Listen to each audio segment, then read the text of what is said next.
നമസ്കാരം. എനിക്ക് പൊതുവെ ഇഡ്ഡലി ഇഷ്ടമല്ല കേട്ടോ. പക്ഷെ ഇഡ്ഡലി കഴിക്കുകയാണെങ്കിൽ ഒന്നാമത് നല്ല ചൂടും ഉണ്ടാവണം, രണ്ടാമത്തെ കാര്യം എന്താ വെച്ചാൽ ഒട്ടും തട്ടിൽ പറ്റി പിടിക്കാൻ പാടില്ല. അപ്പം അതിൻ്റെ ഒരു സൂത്രം കാണിച്ചു തരാനാണ്. ഞാൻ കണ്ടുപിടിച്ചതല്ല കേട്ടോ. ഞാൻ പണ്ട് പാലക്കാട് പ്രാലത്തൂർ എന്ന് പറഞ്ഞ സ്ഥലത്ത് ഒരു ഹോട്ടലിൽ ഭക്ഷണം കഴിക്കാൻ എന്തോ ഒരു ഷൂട്ട് കഴിഞ്ഞ് വരുന്ന മടക്കം തന്നെയാണ്.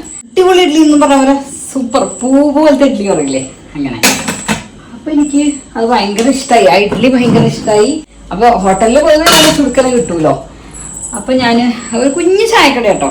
അപ്പം ഞാൻ അവരോട് ചോദിച്ചു, ഇങ്ങനെ ഇഡ്ഡലി ഇങ്ങനെ എന്തായിട്ട് മാവിൻ്റെ കൂട്ട് അങ്ങനെയൊക്കെ ചോദിച്ചു. നമ്മൾ അങ്ങനെയാണല്ലോ ചെയ്യുക, മാവിൻ്റെ കൂട്ടാണല്ലോ നമുക്ക് അറിയേണ്ടത്, എങ്ങനെ അരിയിട്ടില്ല ചോദിച്ചു. അപ്പോൾ ആ ചേട്ടൻ പറഞ്ഞു, മാവ് ഇങ്ങനെയൊക്കെയാണ് ഉണ്ടാക്കുക. പിന്നെ കുട്ടിയെ ഒരു കാര്യം പറഞ്ഞുതരാം, ഇഡ്ഡലി തട്ട് ചൂടായി കഴിഞ്ഞാൽ നമുക്ക് ഇഡ്ഡലി വേഗം ഒന്ന് കിട്ടുമോ പറഞ്ഞു. എന്ത് തട്ടായാലും വേണ്ടില്ല, അലുമിനിയം ആയാലും വേണ്ടില്ല, ഹിൻഡാലിയ ആയാലും വേണ്ടില്ല, സ്റ്റീലായാലും വേണ്ടില്ല, കുട്ടി അങ്ങനെ ഒന്ന് വെച്ച് നോക്കുകൊണ്ടു പറഞ്ഞു.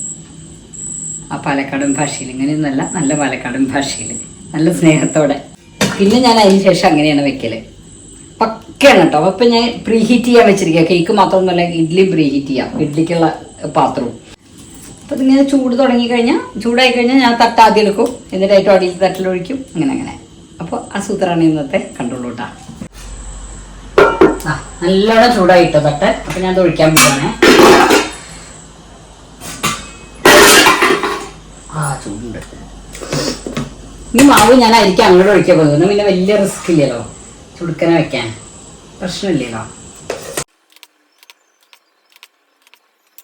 അപ്പം ഇഡ്ഡലി റെഡി ആയിട്ടോ, ചൂടോടെ ആവി വിളക്കും.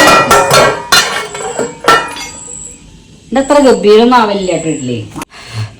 ഒട്ടും കൂടെ ആവി പോവാൻ്റെ ഒന്നും അവകാശപ്പെടില്ല, ഒന്നാവി പോകണം. വെള്ളം തളിച്ചാൽ പറയാൻ വേണ്ട. പിന്നെ വേറെ കാര്യം കൂടെ, ഇപ്പോഴുള്ള ചിലപ്പോൾ ചില കുട്ടികൾക്കൊന്നും അറിയണ്ടാവില്ല, അതും കൂടെ പറയാം കേട്ടോ.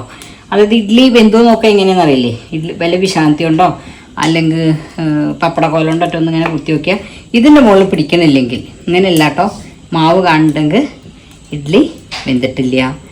നേരെ മറിച്ച്, അതായത് പച്ചമാവ് ഇങ്ങനെ നമുക്ക് നോക്കി അറിയാം. നേരെ മറിച്ച് ഇങ്ങനെ ക്ലീനായിട്ട് ആ സാധനം കെട്ടിക്കഴിഞ്ഞാൽ ഇഡ്ഡലി വെന്തണ്ണു കേട്ടോ. കണ്ടോ, അടിപൊളിയായിട്ട് കിട്ടുന്നുണ്ടോ? ചൂടുണ്ട് കേട്ടോ, ചൂടാവി പോകണമെന്ന് നിങ്ങൾക്ക് കാണാല്ലേ. എണ്ണ വരട്ടിയാൽ പോലും ഇങ്ങനെ കിട്ടാറില്ല. എനിക്ക് കിട്ടുന്നവരുണ്ടാവാം, ഇല്ല എന്ന് പറയുന്നില്ല.